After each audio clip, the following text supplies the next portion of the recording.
Donc bonjour au sixième, donc je refais une nouvelle vidéo pour expliquer comment on arrive à calculer la vitesse donc de notre robot.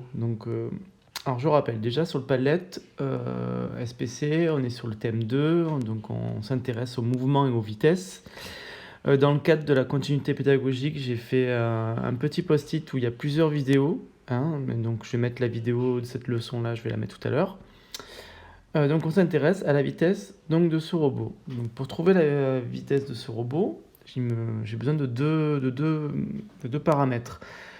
La distance qu'il a parcourue et le temps qu'il a mis pour parcourir cette distance.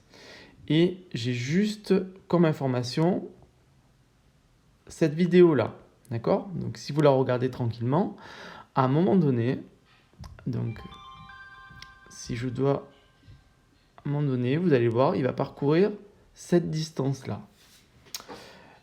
Donc, comme je vous ai dit, il me faut un temps et une distance. Donc, le temps, c'est facile, je l'aurai à partir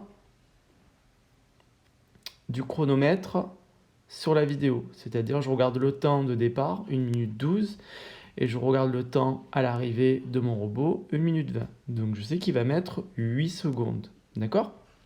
Mais par contre, je n'ai aucune idée de la longueur du terrain qu'il a parcouru.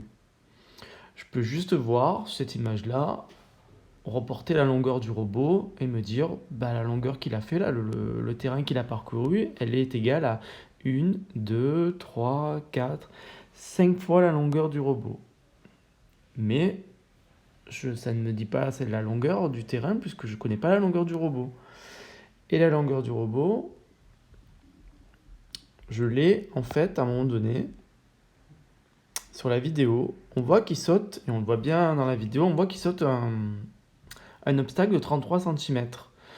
Cet obstacle, je vais le reporter sur le robot, donc le mettre avec une règle, et je vais voir que le robot fait à peu près 2 fois cette distance. Donc j'ai arrondi à 70 cm.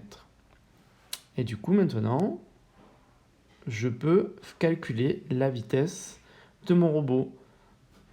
Donc rappelez-vous, la longueur du terrain, c'était 5 fois la taille du robot. Donc 5 fois 70 cm, ce qui me fait à peu près 3,50 m, d'accord? En 8 secondes. Et du coup, 3,50 m, je le divise par 8 et je trouve 0,44 mètres par seconde. Donc voilà, donc mon robot ne court pas très vite par rapport à un guépard. C'était la question qu'on se posait. Est-ce que